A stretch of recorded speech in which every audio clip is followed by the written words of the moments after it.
99.2% match. Got it.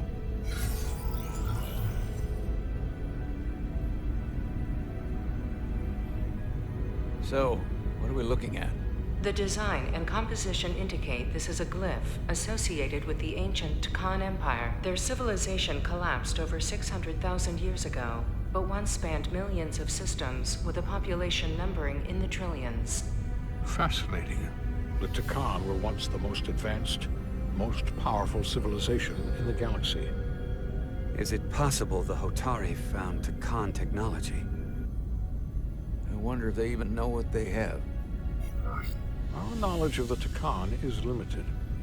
I have only encountered passing references to them. Actually, I've heard of the Tkon. You have? Quite impressive, Commander. Computer, summarize the Enterprise D's discovery of a Tkon outpost. On stardate 41386.4, the USS Enterprise D, under the command of Captain Jean-Luc Picard, discovered a Tkon outpost in the Delphi-Ardu system. According to the mission summary, an unbreakable energy-draining field was deployed against the Enterprise and a Ferengi ship. The Enterprise was only able to escape after negotiating their release with an entity known as Portal 6-3, Guardian of the Tkon Empire.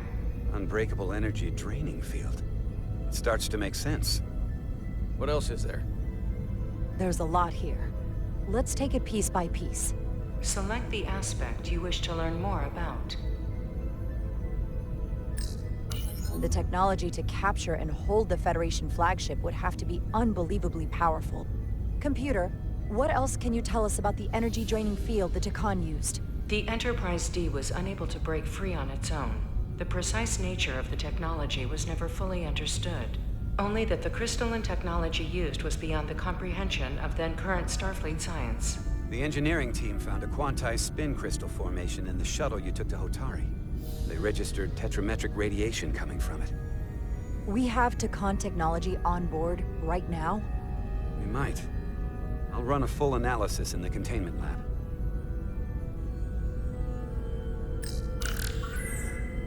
There appears to be some sort of restriction order from Starfleet. Computer, explain this restriction. A Starfleet directive similar to General Order 7 forbids entering the Delphi-Ardu system or attempting to make contact with Portal 6-3. Starfleet doesn't throw up a no trespassing sign for just anybody. I suppose it makes sense considering what happened to the Enterprise D.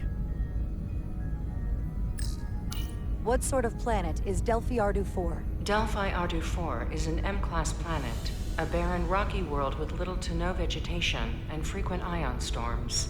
The giant crystals that grow there absorb energy, but it is not understood how they do so. The entire Delphi-Ardu system, consisting of 11 planets, was considered completely uninhabited until the encounter with Portal 6-3. Frequent ion storms. That can't just be a coincidence. Someone from the Tkon Empire is actually still around. Or at least was, 16 years ago. Computer, what other information do you have on Portal 6-3, Guardian of the Tkon Empire? The entity known as Portal 6-3 is of an unknown nature. A biped humanoid, he was unaware that the Tkon Empire no longer existed at the time of the encounter. He was able to control the crystal-based technology of the Tkon outpost through apparent telepathic means. It was by his choice that the Enterprise was released from the energy-draining field after Commander William T. Riker of the Away Team argued on behalf of both Starfleet and the Ferengi. Telepathic control of their technology. As I have said, they were the most advanced civilization in the galaxy. The Elydians should have crushed the revolt. But if the Hotari have Tkon technology and can control it, I see why they're willing to negotiate peace. For all we know, this could be just the beginning. And we're up against something greater than we can imagine. There's only one way to find out. We need to see what's down there for ourselves. I might be able to help with that. We've been able to triangulate the source of the ionic interference and warp disruption to a specific mine on Tau. Engineering used the latest data from your shuttle to pinpoint its origin. There. So we know where to look. Commander Rydek's right. We need to know what's down there, what the Hotari are hiding, to better understand what we're up against. and to neutralize it if we can. Captain, embarking on a mission to the Hotari moon would not be viewed favorably by either side. However, given the circumstances, we are entirely within our rights to defend ourselves. I just want to make sure this doesn't blow up in our faces. Which is why I'm thinking of sending Commander Rydek on a covert mission to Tau. Assuming you're up to the task.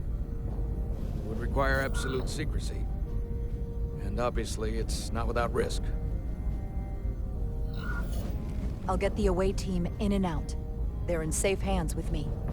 Under normal circumstances, that would be the case.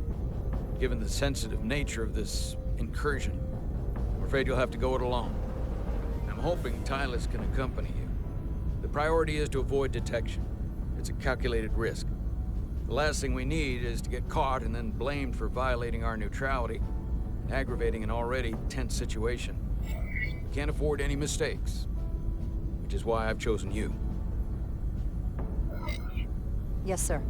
I'll do everything in my power to make sure no one knows I'm there. Good. Of course, you'll have full support from the Resolute. We'll make sure we take every precaution. Every precaution. Get in touch with Tylus and make the necessary arrangements as discreetly as possible. Bridge to Captain Solano. The Illidians have moved additional ships to the edge of the Hotari system. Current heading is straight for the homeworld. Understood. It would seem we no longer have the luxury of waiting. In that case, may I suggest you and I return to Hotari Prime? Doing so will provide Commander Rydek as much time as possible to complete her mission. Agreed. We'll hail the Queen's delegation from my ready room. We all know what we need to do. Dismissed.